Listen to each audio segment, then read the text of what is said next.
다 같이 한번 기도하도록 하겠습니다. 하나님 감사합니다. 이 시간에 하나님의 말씀을 듣기를 원합니다. 하나님께서 큰 은혜 베풀어 주셔서 하나님의 말씀을 통해서만 저희들이 하나님의 음성에 귀 기울이게 하시고 그 말씀에 순종할 수 있도록 그로 통해 하나님의 큰 은혜 받는 이 시간 될 수 있도록 하나님께서 역사하여 주옵소서. 하나님께서 도와주실 줄 믿습니다. 감사를 드리고 우리를 권하신 예수님의 이름으로 기도합니다. 아멘. 할렐루야. 한 가지 부탁을 드리겠습니다.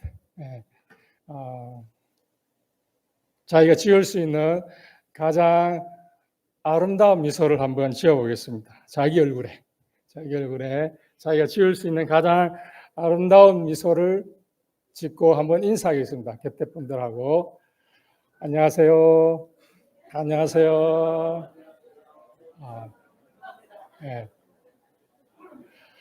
그래도 우리 필리핀에 있는데 필리핀 우리 친구들도 있는 것 같고 영어로도 한번 하겠습니다. God loves you. God loves you 한번 하겠습니다.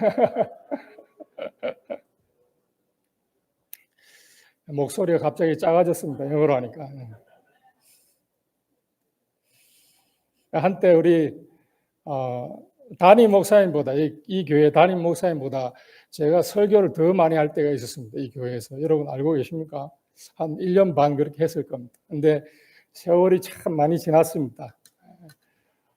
모르는 이렇게 분들도 이렇게 많이 계시는 것 같고 그렇습니다. 이렇게 다시 만나게 돼서 우리 주님 안에서 만나게 돼서 너무나 반갑습니다. 그리고 오늘은 설교를 시작하면서 늘 기도해 주시고 선교하는 데 힘이 되어 주시는 여러분들께 꼭 감사의 인사를 먼저 한번 드리고 그렇게 시작하고자 합니다. 기도해 주시고 항상 후원해 주시는 여러분들께 진심으로 감사를 드립니다. 그리고 또 하나 여러분들 만나면 이것에 대해서 감사를 드리고 싶었는데 그게 뭐냐면 한 2년 전쯤 이맘때 추석을 앞두고 있는 이맘때 제 아들 채안입니다. 채안인데 지금 23인데 그때는 이제 21살이었죠. 2년 전 이맘때 제 아들 채안이가 췌장 이식 수술을 했습니다. 그때 우리 유 목사님을 통해서 여러분들께서 간절하게 기도해 주시고 도와주셨다는 이야기를 듣고 꼭 기회가 되면 감사 인사를 드려야 되겠다 생각했는데 오늘이 그날이 되었습니다. 기도해 주시고 도와주신 성도님 여러분들께 진심으로 감사를 드립니다. 우리 아들 채안이는 이제 4살 때부터 이제 일형당뇨, 일형당 여러분 들어보셨죠? 어른들이 가지는 그 당뇨병 말고 일형당뇨라고 있습니다. 아기 때부터 이렇게 앓는 불치병이 있습니다. 4살부터 그 일형당뇨를 알았는데 하루에 4번 이상 주사를 맞았습니다. 작게 맞으면 4번 하루에 무조건 기본은 4번이고 5번, 6번씩 이렇게 맞는 겁니다. 하루도 빠짐없이 맞아야 됩니다, 여러분. 하루도 빠짐없이 맞아야 되고 피 검사하는 거 있죠, 이렇게 혈당 검사하는 거. 그건 수도 없이 해야 되고 그렇게 근 20년을 살았습니다. 그 병이 발병되던 때에 이제 그런 병이 있다는 걸 저는 몰랐습니다. 어른들이나 뭐 당뇨 있다는 이야기 알았지. 저는 그런 이야기를 전혀 몰랐습니다. 그래가지고 병원에 데려갔는데 마카티 메디칼 센터 데려갔어요. 그래가지고 검사를 해보니까 그런 병이래요. 그런데 의사가 이제부터 자기한테 교육받고 애한테 주사를 하루에 5번씩 주라는 거예요. 하늘이 무너지는 것 같았습니다. 여러분 주사 1번 맞는 거 겁나죠? 그때만 해도 지금은 좋은 기구도 있지만 그때만 해도 이게 유리병 이렇게 해가지고 빼가지고 이렇게 주는 겁니다. 그걸 저보고 하루에 4번씩 하라는 거예요. 5번씩 애한테 4살짜리 애한테. 그래서 제가 그 이야기를 듣고 병원 복도로 가가지고 펑펑 울었습니다. 하나님, 제가 그걸 어떻게 합니까, 제가 애한테. 그리고 막 원망이 막 터져 나오는 거예요.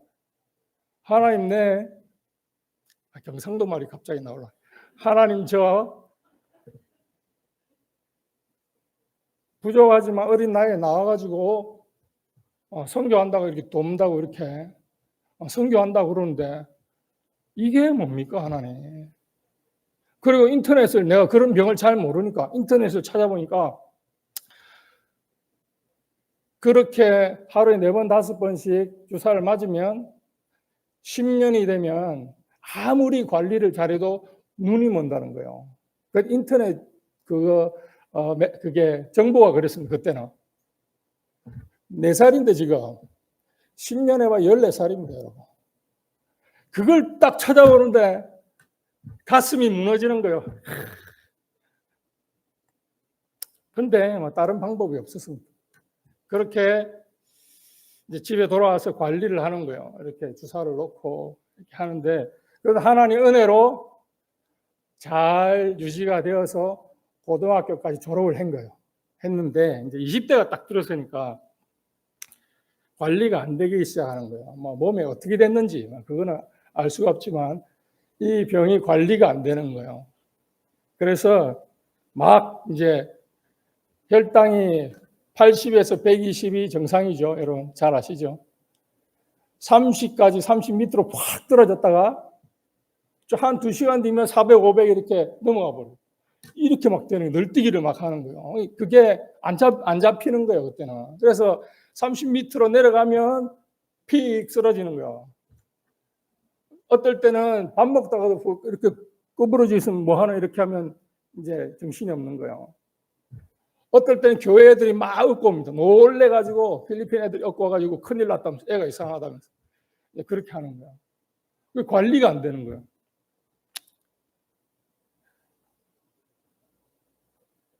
이제 그렇게 되니까 아침에 이제 아들 방문 여는 게 겁나는 거예요. 이게 혹시 죽어 있을까 봐. 싸늘하게. 그러니까 그게 그렇게 심각하게 되는 거예요. 그러다 하루는 이제 아침이 지나고 점심때가 됐는데 밥 먹으러 나오라고 막 부르는데 애가 안 나오는 거예요. 딱 들어가 보니까 쫙 기절을 했는데 몸이 싸늘하게 식어가지고 이제 의식이 없는 거예요. 그래가지고 보통 때는 그럴 때는 이제 처치하는 방법이 있거든요. 하면 돌아오는데 그날은 완전히 이제 끝난 거예요. 그래가지고 덜쳐 업고 이제 차를 몰고 병원에 가가지고 살리려고 이렇게 하는데 생각처럼 쉽지 않았습니다. 혈관에다가 이제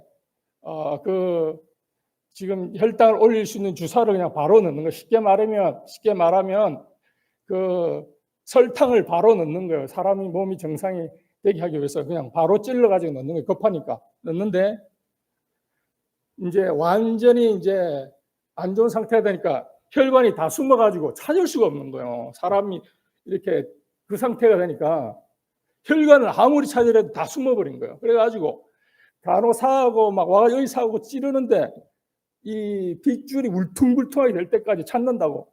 그래가지고 결국은 찾았습니다. 이렇게 넣어가지고 이제 한참 뒤에 이렇게 정신이 돌아왔습니다.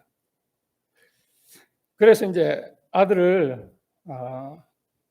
한국에 데려갈 수밖에 없었습니다. 데려가가지고 이걸 어떻게 해야 되나 이제 한국에서 방법을 찾아보려고, 물론 방법이 없는 줄 알았지만 그래도 혹시나 뭔가 있을까 싶어서 이렇게 한국을 갔습니다. 그런데 선택지는 많지 않았습니다. 위험해도 그렇게 관리하면서 살든지, 또 하나는 이식 수술을 합니다. 이식 수술이 있는데 여러분 간, 콩팥 뭐 이런 이식 수술을 많이 들어보셨죠? 네. 그런 것은 한국이 잘합니다, 여러분. 한국이 이식 수술 엄청나게 잘합니다, 여러분. 미국보다도 더 잘한다고 그래요. 그리고 데이터도 많이 쌓여 있고 그렇게 해서 경과가 굉장히 좋다고 그럽니다. 근데 저희 아들이 해야 되는 이식 수술은 췌장 이식 수술이었습니다.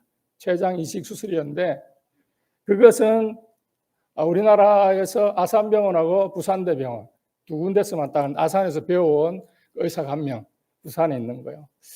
두 명이서 하는데 그 의사를 찾아갔습니다. 물어보니까 추천하지 않는 거예요. 그분이 한 게 6년밖에 안 됐는데 그 수술이. 근데 한 사람도 많이 없고 경과를 자기가 6년밖에 안 되니까 데이터가 없잖아요. 앞으로 이 사람이 수술해가지고 이 수술을 해가지고 쭉 잘 살 수 있다는 데이터가 없는 거예요. 그러니까 이 의사도 확신이 없는 거예요. 하라고 말을 못합니다. 그리고 수술을 해도 어떻게 될지 모른다는 거예요. 딜레마에 빠졌습니다. 안 할 수도 없고 할 수도 없고 또 언제 뭐 픽 쓰러져가 죽을 수도 있는데 그 애를 다시 데려가기도 그렇고 그럼 시키자니 뭐 이렇게 살고 오래 간다는 보장도 없고 갈 때는 뭔가를 하고 오겠다 이렇게 갔는데 결정을 할 수가 없는 거예요. 밤마다 이제 집사람하고 머리를 맞대고 그냥 기도하는 거예요. 우는 거예요. 뭐 기도도 안 나오고 막 이거 어찌해야 됩니까? 이거 어떻게 해야 됩니까? 그래서 하루는 이제 아들을 데리고 한국에서 아들을 데리고 우리 어머니 집 뒤에 이렇게 산이 하나 있습니다. 그 등산을 한 번씩 가는데 아들을 데리고 거기를 갔습니다.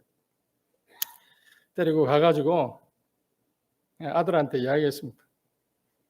채원아, 예.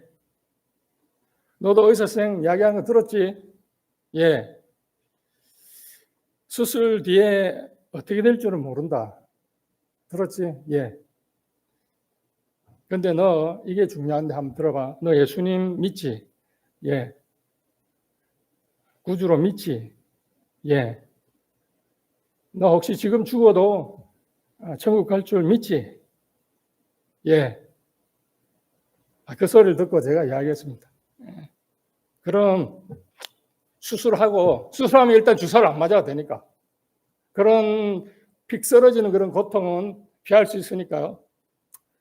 그럼 수술하고 잠시라도 편안하게 살다가 그래가 죽으면 되잖아. 그런 잠시라도 좀 편안한 시간을 보내다가 그래 죽으면 되잖아. 그러니까 아들이 예 그렇게 하죠. 아버지 수술하겠습니다. 이렇게 이야기하는 거예요. 그래서 제가 이제 데리고 이제 병원을 갔습니다. 울 타임이야. 갑자기 눈물이 나오네.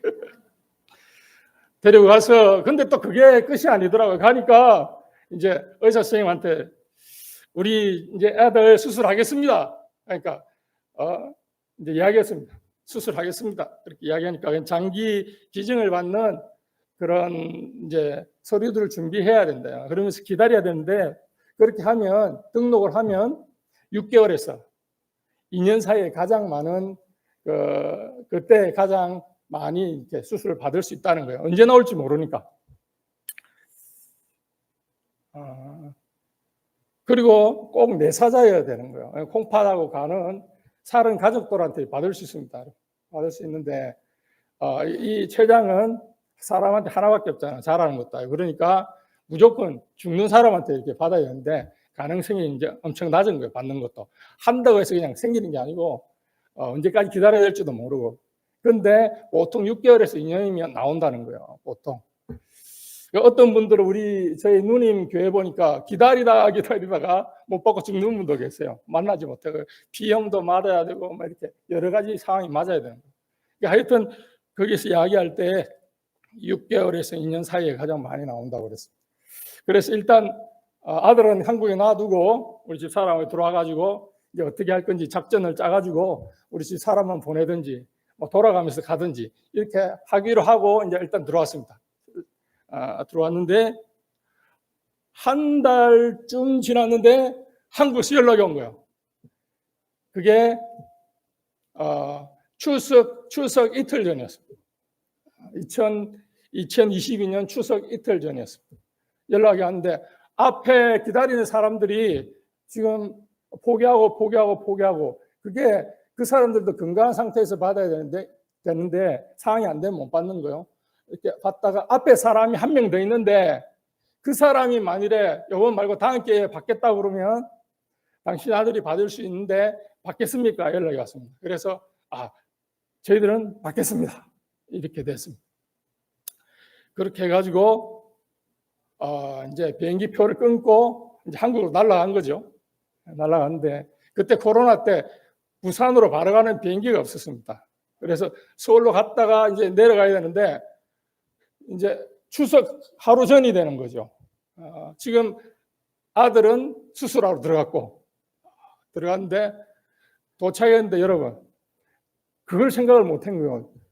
한국에 추석 전에 귀성편 차편이 하나도 없는 거예요. 비행기고 뭐 기차고 이게 차가 아무것도 없는 거예요. 그리고 그게 뭐가 또 문제냐면 여러분들 연속국 많이 봤죠? 그거 장기를 딱 떼내면 몇 시간 안에 가야 됩니다. 장기를 살리려면. 그런데 사람도 물이 움직이는 것도 문제지만 그 장기가 충청북도에서 내사자가 생긴 거예요. 부산까지 가려니까 엄청난 길을 가야 되는데 길이 지금 다 막혔어요. 그래가지고 갈 방법이 없는 거예요. 그게.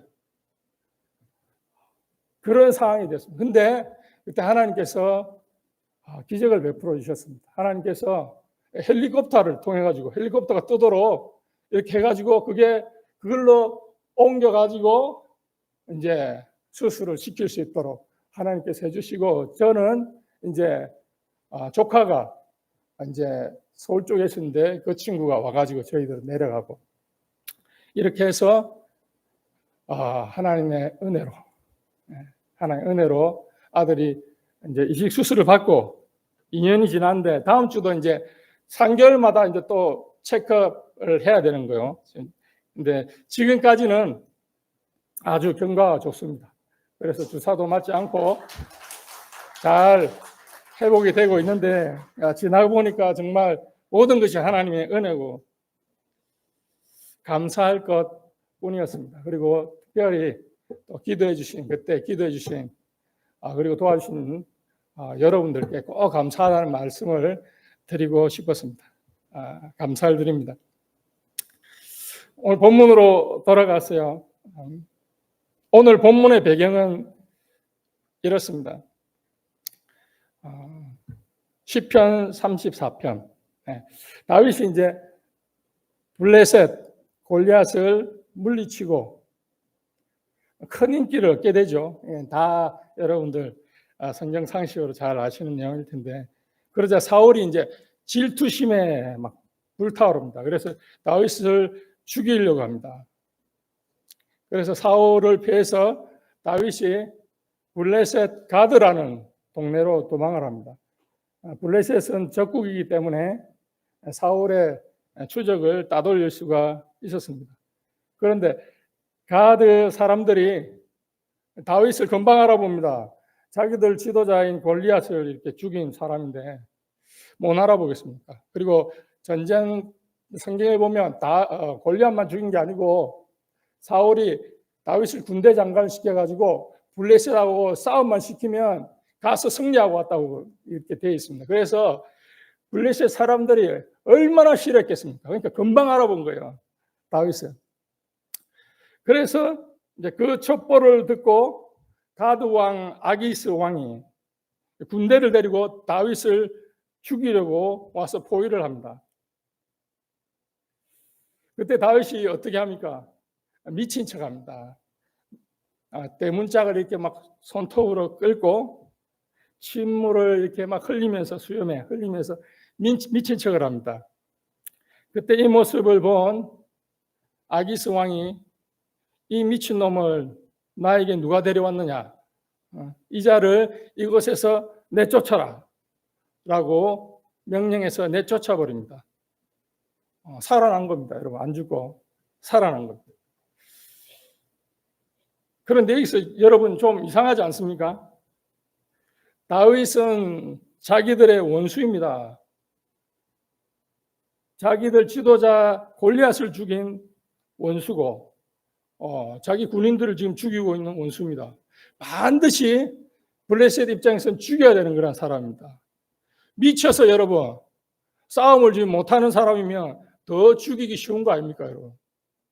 그런데 살려줍니다. 왜입니까? 미친 척한 그 아이디어가 좋아서입니까? 어떤 사람들은 그 지혜 때문이라고 이야기합니다. 정말 그렇습니까? 다윗은 그 이유를, 그가 살아날 수 있었던 이유를 이렇게 이야기합니다.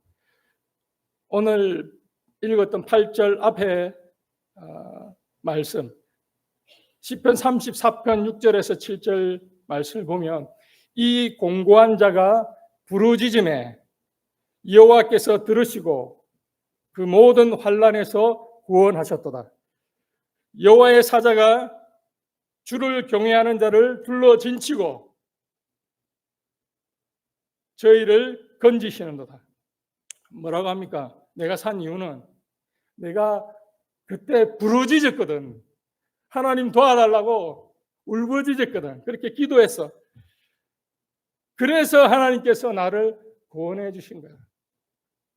그때 하나님께서 천사들을 보내셔서 나를 둘러싸고 보호해 주신 거야. 라고 신앙의 간증을 하게 됩니다. 다윗은 이 일이 있은 후 아둘람이라는 지역으로 가서 그곳에 동굴 같은 데서 이렇게 숨어 지내게 됩니다. 그때 많은 사람들이 물어봤을 거 아닙니까? 그를 따르는 많은 사람들이 다윗 어떻게 그것을 탈출한 거야? 라고 물어봤을 때 이렇게 이야기했다는 겁니다. 그리고 다윗은 계속해서 이렇게 이야기합니다. 너희들은 여호와의 선하심을 맛보아할지어다. 그에게 피하는 자는 복이 있도다. 할렐루야. 다윗은 그것을 체험한 겁니다. 말로만 하나님 좋은 분, 위대한 분 이게 아니라 그가 어려웠을 때 죽음의 고통 앞에서 부르짖었을 때 하나님께서 그를 살려주신 걸 체험한 겁니다. 하나님이 너무 좋은 분이라는 걸 체험한 겁니다.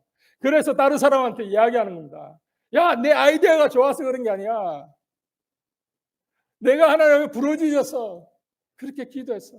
그때 하나님께서 나를 둘러싸고 나를 구원해 주신 거야. 너희들도 마찬가지야.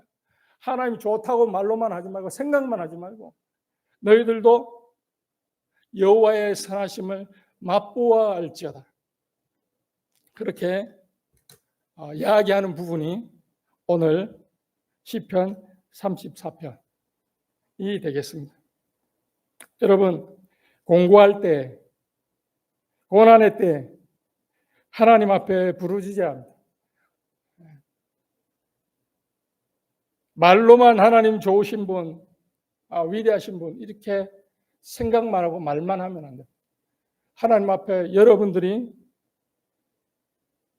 하나님의 도우심을 구하면서 울부짖을 때 하나님께서 외면치 않으시고 여러분들을 구해 주시고 우리 하나님이 좋으신 분이라는 것을 맛보아 알 수 있을 것입니다. 그러한 간증이 넘쳐나시는 여러분들이 되시기를 주님의 이름으로 축원합니다. 다른 사람의 간증이 아니에요. 다른 사람의 이야기가 아니에요. 여러분의 간증을 가지시게 되시기를 주님의 이름으로 축원합니다. 선교지에 있었던 몇 가지 이야기를 하고 마치도록 하겠습니다. 제가 한국에 있을 때는 이제 저희 집안은 몇 대째 이렇게 예수님을 믿는 집안이었습니다. 집에는 전부 장로님 권사님이에요. 그래서 명절 되면 안수 집사님부터는 자기들이 알아서 안방에 안 들어왔습니다. 전부 다 장로님 권사님 그러니까 다 예수님 믿는 그런 집에서 이렇게 자랐습니다. 저는 자동으로 되는 줄 알았어요. 그게 교회 가니까 중동부 회장 시켜주는 거예요. 좀 있으니까 고등부 회장 시켜주는 거예요. 그래서 아마 저는 당연한 건 줄 알았습니다, 그게. 그래가지고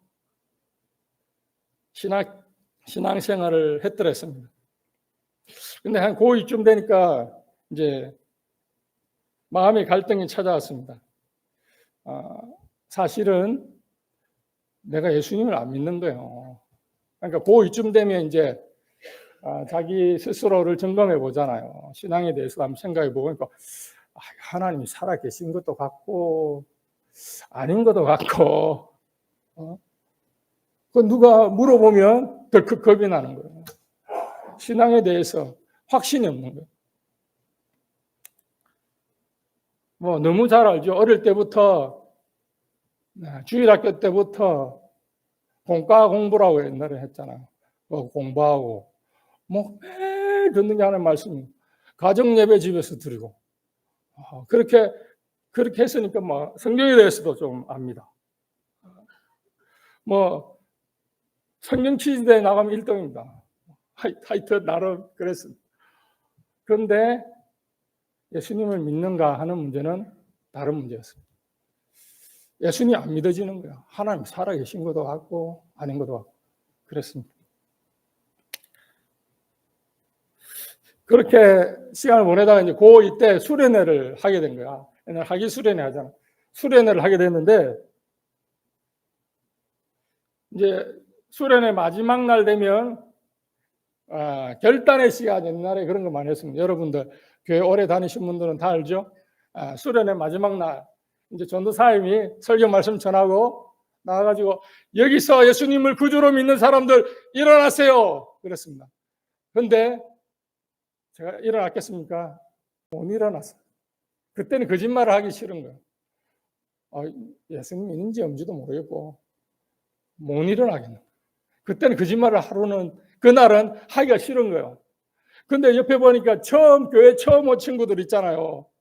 이 가정스러운 것들이 다 일어나가지고 막 울면서 기도하는 거예요. 그러니까 하여튼 저는 일어날 수가 없었어요. 그래서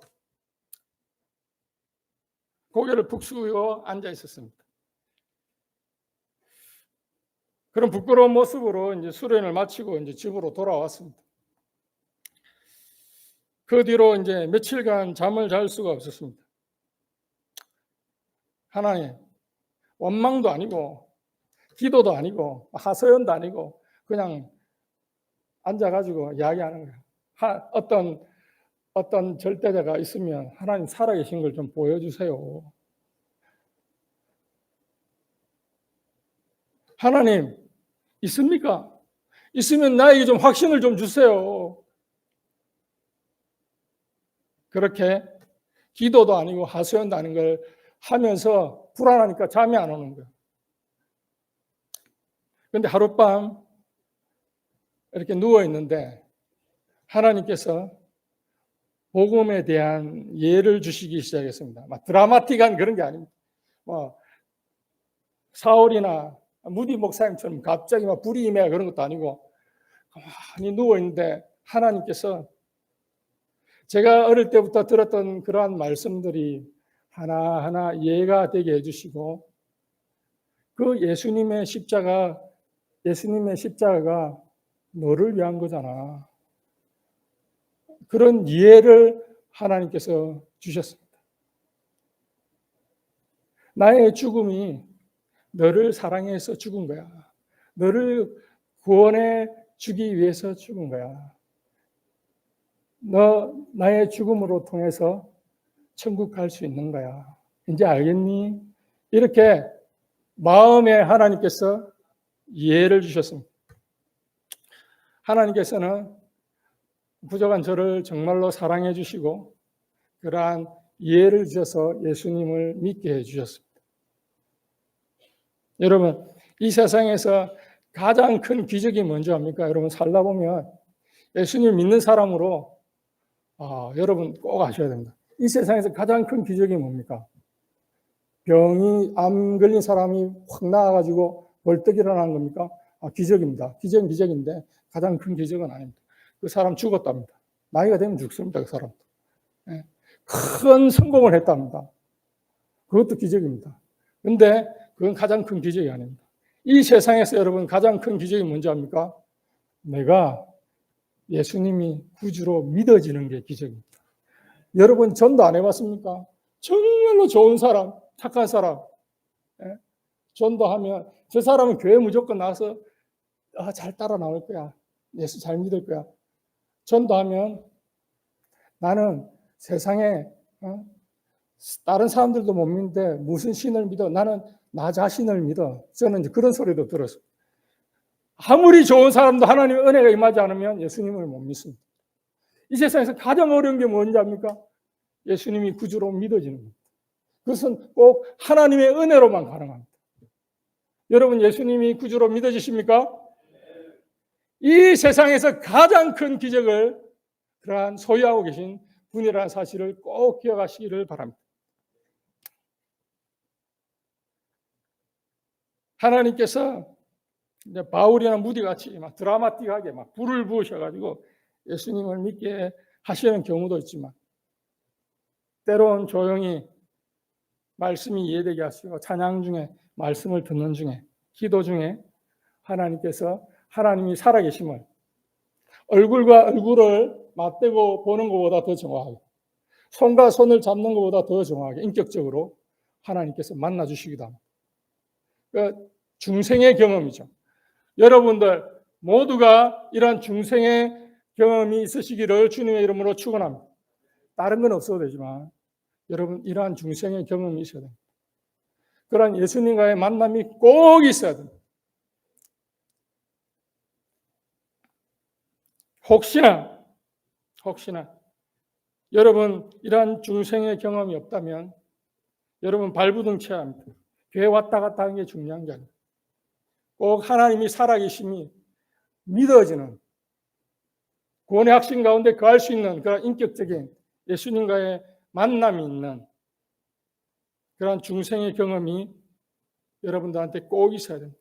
혹시 없는 분들은 성경 말씀은 이렇게 이야기합니다. 내가 전심으로 나를 찾고 찾으면 만나리라. 혹시 이 가운데 아직까지 중생의 경험이 없는 분들은 여러분 하나님께서 여러분들을 너무나 사랑하십니다. 너무나 사랑하셔서 독생자 예수 그리스도를 이 땅에 보내주시기까지 사랑하셨습니다. 그러므로 방금 들은 말씀을 믿고 하나님 내가 만나기 원합니다. 나도 그 하나님 좋으신 하나님 만나기를 원합니다. 부르짖을 때 하나님께서 여러분들을 만나 주실 겁니다. 그럼 중생의 경험이 모두에게 있으시기를 주님의 이름으로 축원합니다. 그런 과정들을 통해서 예수님을 저는 구주로 믿게 되고 부족하지만 그 가운데 과정까지 이야기하면 시간이 너무 많이 갈 거고 선교지로 나와서 선교에 헌신하게 되었습니다. 맨 처음 선교지에 나올 때 이제 단기 선교팀으로 온 거예요. 한 40명 들어왔는데 이제 저기 두마게티라는 데 있었습니다. 아시는 분 있죠? 두마게티라는 곳에 단기 선교팀으로 들어갔는데 거기 있는 어떤 선교사님이 이 중에 한 명 남겨서 내 선교하는데 좀 돕도록 해 주십시오. 그래서 이제 저희 선교팀을 인솔에 간 목사님한테 부탁을 한 거예요. 그러니까 우리 인솔에 간 목사님이 단기 선교팀을 인솔에 간 목사님이 밤에 저를 불러가지고 내가 봤을 때 네가 나와라. 그냥 단기 선교팀 지금 2주 있다가 가야 되는데 밤에 저를 불러가지고 선교사님들이 도와줄 사람이 필요하다는데 그때 이제 태권도를 했었거든요. 태권도를 애들이 많이 모이는 걸 보니까 그 선교사님이 이야기를 한 거예요. 그러니까 내가 봤을 때 뭐 저만 그거 한 것도 아닌데 하여튼 인솔에 간 분이 네가 남아라 이렇게 된 거예요. 그래서 그때 남게 됐습니다. 그게 이제 39명 자기들은 다 돌아가고 한국으로 저 혼자 남게 되어서 이 필리핀에서 이제 사역들을 하게 됐습니다. 처음에는 두마게티 한 2년 있다가 이제 올라와서 지금 마닐라 한인연합교회 있죠. 아시는 분들은 아시고 모르시는 분은 모르시는 것 같은데 마닐라 한인연합교회라고 있습니다. 거기에서 한 6년인가 7년인가 이렇게 부교육자 생활을 했습니다. 이제 부교육자 생활을 하면서 평일에 시간이 남으니까 한국 아카데미라는 곳에서 이제 애들을 가르치기도 하고 또 태권도 도장을 했습니다. 현지인들에게 태권도 도장을 했는데 몇 년 지나다 보니까 이제 제자애들이 청년들이 왔다가 아내도 만들고 자녀도 만들고 이래가지고 애들이 이렇게 무리가 많아지는 거예요. 그러니까 현지인 교회를 해야 되는 시점이었습니다. 그래서 이제 한인 교회를 그만두고 이제 현지인 교회를 18년 전에 저기 까인타라는 곳에 이렇게 시작을 하게 됐습니다. 이제 사방이 다 뚫렸고 3층 옛날에 가보신 분들도 계실 텐데 3층 이제 옥상만 빌린 거예요. 양옆이 뚫려 있고 이제 양철 주둥이 이렇게 쓰여져 있는 곳에 이제 개척 예배를 드리고 이제 개척을 시작했습니다. 이제 그러던 중에 시간이 좀 지난 다음에 하루는 이제 차를 타고 한 곳을 지나가는데 너무 좋은 땅이 있는 거예요. 너무 예쁜 땅이 있는 거예요. 그것을 보고 이제 저희 집 사람이 이제 이야기했습니다. 와, 여기 교회 지었으면 좋겠다. 그랬습니다. 한 200평 되는 땅인데 너무 좋았습니다. 저는 뭐라고 했겠습니까? 저도 뭐 맞다고 그랬습니다. 맞다고 그렇지만 마음속으로는 메트로 마닐라의 동부 가장 중심입니다. 백화점 옆. 거기 메트로 마닐라의 200평 중심에 200평 땅을 속으로 제가 그걸 어떻게 사나? 좋은 땅이다. 나도 입은 그랬지만 마음속으로는 택도 없는 약이다. 그렇게 생각했습니다. 여러분, 현지인 교회 전도사 하다가 그 땅을 이렇게 확보할 능력이 되겠습니까? 지금 아직도 제가 후회하면서 기억하는 게 하나인데 제가 그 한인교회 전도사로 들어가니까요. 우리 담임 목사님이 사례를 주시겠다고 하는데 6,000페소를 주시겠다는 겁니다. 6,000페소 그때 6,000페소. 그래가지고 목사님 알겠습니다. 그렇게 했는데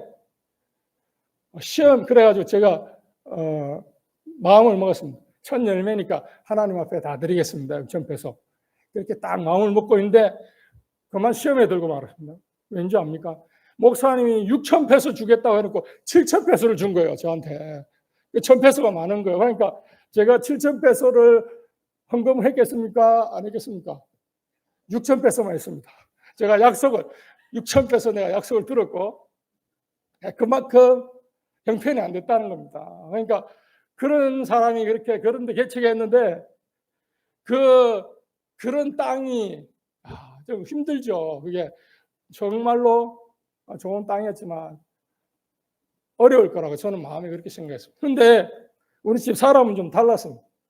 가정 예배만 드리면 계속 그 이야기 하는 거예요. 기도하자고 그러고 또 가보자고 그러고 또 가보자고 그러고. 그래서 우리 집 사람한테 세뇌가 됐습니다. 그래가지고 기도하고 여러분 중간에 많은 과정이 있지만 지금 이야기하면 너무 길고 그래가지고 어떻게 됐겠습니까 여러분? 하나님께서 그 땅을 허락해 주셨습니다. 그 땅을 확보하고 수많은 어려움들이 있었지만 그 이야기를 지금 다 하긴 그렇고 그곳에 교회를 짓도록 하나님께서 허락해 주셨습니다. 그래서 그곳에서 지금 하나님 앞에 예배하고 찬양하는 마리끼나 임마누엘 교회를 하게 되었습니다. 여러분 모든 것이 하나님의 은혜입니다. 두렵고 어려운 일들이 있지만 그 가운데서 우리가 하나님 앞에 나아가서 믿음으로 기도하면 하나님께서 우리에게 좋은 것들로 채워주십니다. 응답해 주십니다. 다윗이 그랬잖아요. 아까 전에 우리 기도하는 분이 시편 23편 말씀하시는데 사망의 음침한 골짜기로 다닐지라도 내가 해를 두려워하지 않는 것은 주의 지팡이와 막대기가 나를 안위하십니다. 이 말을 이렇게 생각해 보면 다윗과 같이 그렇게 믿음 좋은 사람도 사망의 음침한 골짜기에 있었던 거예요. 무슨 말인지 알겠습니까, 여러분? 다 예수 믿는다고 다 잘 됩니까? 아닙니다. 사망의 음침한 골짜기가 막 여기저기 있습니다. 교회 아무리 다녀도요. 그렇지만 고난 가운데서 우리를 지켜주시는 하나님의 손길이 있습니다. 고난 가운데서도 우리 하나님 앞에 엎드리면 그 문제를 해결해 주시는 하나님의 은혜가 있습니다. 아멘. 그 은혜로 사역들을 감당하고 있습니다. 그런 은혜가 여러분에게도 넘치시기를 주님의 이름으로 축원합니다. 그러다가 하루는 교회에서 이렇게 있는데 한 어머니가 애를 손을 잡고 이렇게 온 거예요. 왔는데 애가 새카매요, 얼굴이. 핏빛으로 먹는 것처럼. 손도 보면 새카매요. 이렇게 피 먹는 것처럼. 애를 데려왔는데 애가 심장병이라는 거예요. 심장병인데 좀 도와달라는 거예요. 그래서 저는 그거 도와주면 되겠지 싶어가지고 쉽게 그렇게 도와줄게. 이렇게 해가지고 애 이름이 제이레이였어요. 제이레이라는 애를 데리고 이제 필리핀 제너럴 하스피탈이라고 타프트에 있습니다. 그걸 갔는데 저는 그 과정이 그렇게 복잡한지 몰랐어요. 심장병 가진 아이를 수술시키는 게 과정이 그렇게 복잡한지 몰랐어요. 가는데 검사 날짜 잡는데 하루 종일 기다려요. 복도에. 잡고 나면 검사하는 날 가가지고 또 하루 종일 기다려. 그런 검사를 몇 개를 하고 수술 날짜를 잡아서 하는 거예요. 그러니까 따라가가지고 그 병원 복도에 앉아서 기다리는데 제가 생각했어요. 내가 뭐 때문에 이걸 한다고 해가지고 도와준다고 해가지고 이 고생을 하고 있나. 이제 속으로 내가 이것만 하고 이 일은 내가 다시는 안 해야 되겠다. 너무 힘들어가지고 시간이 너무 많이 걸리고 그렇게 생각을 했습니다. 그 아이는 그렇지만 그러한 과정들을 통해서 제1회에는 심장병 수술을 받게 되고 아주 정상적인 그 피부 색깔로 정상적인 모습으로 병원에서 퇴원을 해서 나왔습니다. 그런데 여러분 그 일을 제가 그만두겠습니까? 하나님께서 그만두게 하지 않으시고요. 제가 그때 그 아이 때문에 한국의 미랄심장재단이라는 곳과 연결이 됐습니다. 이런 애가 있는데 좀 도와주십시오 해가지고 했는데 거기서 선교사님 그 일을 필리핀의 심장병 아이들을 살리는 일은 선교사님이 해보세요. 이렇게 해가지고 그쪽에서 거꾸로 제가 그 일을 할 수 있도록 이렇게 도와줬습니다. 할 수 있도록. 그래서 이제 필리핀 하얼센터가 있죠. 그쪽에 가서 양의 각서를 체결하고 애들을 한 명씩 수술을 시켜서 살리는 일을 한 명씩, 두 명씩, 세 명씩 이렇게 했는데 이제 6월 26일, 올해 6월 26일까지 하나님께서 은혜를 베풀어 주셔서 336명 아이들을 수술시켜서 살릴 수 있도록 하나님께서 해주셨습니다. 저는 돈도 없고 능력도 없습니다. 지나고 보면 모든 것이 하나님의 은혜입니다. 하나님께서 이렇게 도와주셨고 또 관심을 가져주시는 여러분들의 그런 기도와 관심으로 일들이 이렇게 이루어졌습니다. 여러분들 하나님께서는 이렇게 우리들 삶 가운데 역사해주고 계시다는 사실을 꼭 기억하시는 여러분들이 되시고 또 이 사역들이 저는 이제 또 교회 사역들을 계속하고 또 이 심장병 사역을 하고 또 성전 건축 지금 따이따이 교회 우리 대안학교 앞에 이렇게 지었잖아요. 네, 저는 거기에 그 학생들이 지금 학교 체육관이나 큰 강당이 없기 때문에 단체로 예배드리고 모임할 때는 그 제가 지은 따이따이 교회에서 또 모이거든요. 그럼 허무합니다. 애들이 꽉 차가지고 예배드리면 이게 허무한데 거기에 또 교회가 있는데 거기서 또 우리 사역자와 저희 형님이 또 가서 사역을 하고 있고요. 곧 띠바강이라는 곳에 교회를 지으려고 기도하고 있습니다. 이 선교지에 이런 사역들이 기억나실 때마다, 제 사역들이 기억나실 때마다 기도해 주시기를 부탁을 드립니다. 마지막 한 이야기만으로 마치도록 하겠습니다. 제가 너무 은혜 받은, 이 이야기는 제 이야기는 아니지만 너무 은혜 받아서 여러분들 신앙에 큰 도움이 될 것 같아서 이 이야기를 하고 마치도록 하겠습니다. 제가 부산에 아는 목사님의 교회에 이렇게 가게 되었습니다. 가게 됐는데 그분이 아무렇지도 않게 자기의 간증을 하나 이야기를 하는 거예요. 근데 그 이야기를 듣고 너무 은혜를 받아가지고 그 간증을 함께 나누고 이렇게 마치도록 하겠습니다. 그 목사님 지금 60대 중반쯤 됐는데요. 한 45년 전에 45년이나 50년 전에 군대를 가게 되었답니다. 군대를 가게 됐는데 홀어머니 혼자 모시고 있을 때 자기가 홀어머니 혼자 모시고 이렇게 살았는데 자기가 군대를 가게 된 거예요. 부양가족이 부양할 수 있는 사람이 요새는 그 가정에 쉽게 말해서 돈 벌 수 있는 사람이 한 명밖에 없으면 군대를 안 가도 되든지 뭐 이런 방법들이 있거든요. 근데 그때만 해도 갔어야 된다고 그럽니다. 갔어야 되는데 홀어머니 혼자 집에 두고 이제 갔는데 마음이 무거웠겠죠.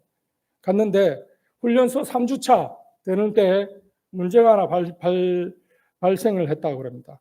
3주차 받고 아침에 눈을 딱 뜨니까 자기 옆에 있던 그 동료 한 명이 탈영을 한 거예요. 탈영을 해버린 거예요. 그러니까 헌병대에서 와가지고 그 없어진 사람 옆에 사람 2명, 자기를 포함해서 잡아갔답니다. 잡혀가지고 얼마나 많이 맞았던지 맞은 거예요. 자기는 아무 잘못도 없는데 너 아는 거 다 이야기해. 그렇게 해가지고 험심 맞은 거예요. 맞고 결국 고막이 나간 거예요. 헌병대한테 맞아가지고 고막이 나갔는데 이제 군 병원에 갔겠죠. 군 병원에 갔는데 군 병원에서 못 고치니까 이제 병원에서 그랬답니다.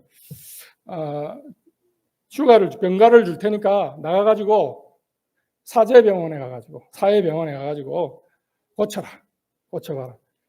그리고 치료가 되면 다시 복귀하고 남은 기간 채워야 된다.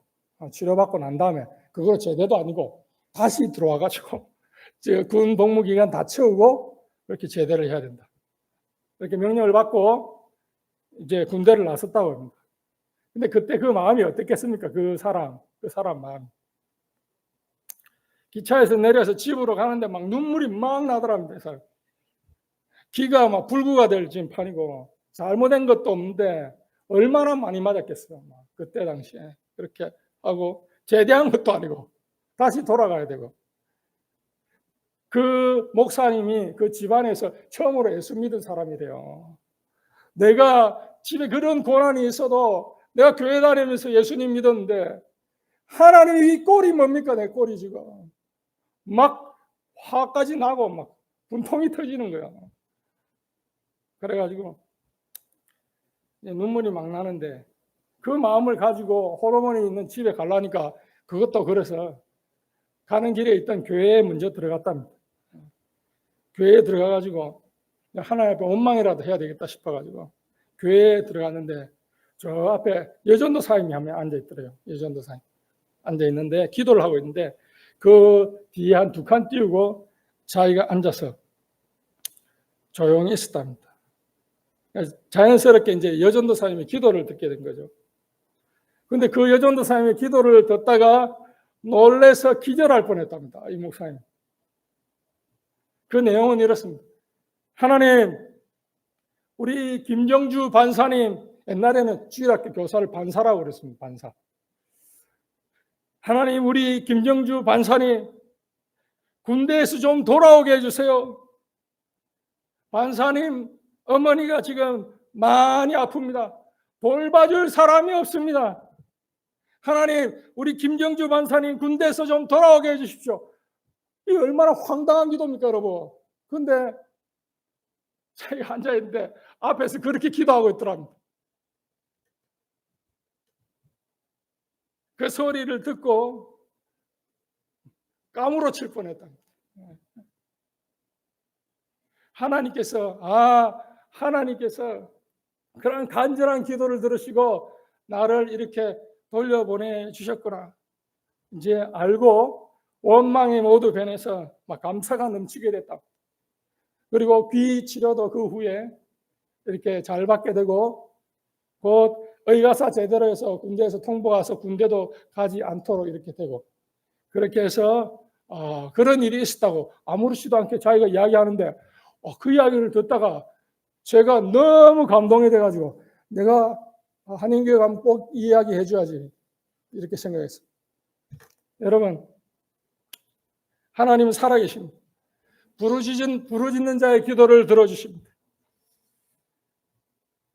그 좋으신 하나님을 맛보아 알게 되시는 여러분들이 되시기를 주님의 이름으로 축원합니다.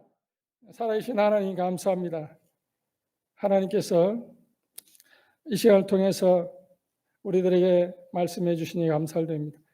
말로만 생각만 아니라 하나님 저희들이 하나님의 좋으심을 맛보아하는 우리 모두가 될 수 있도록 하나님께서 큰 은혜 내려 주시옵소서.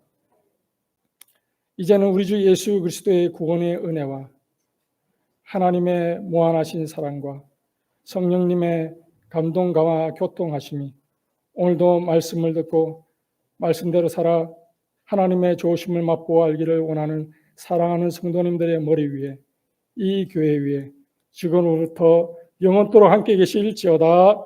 아멘.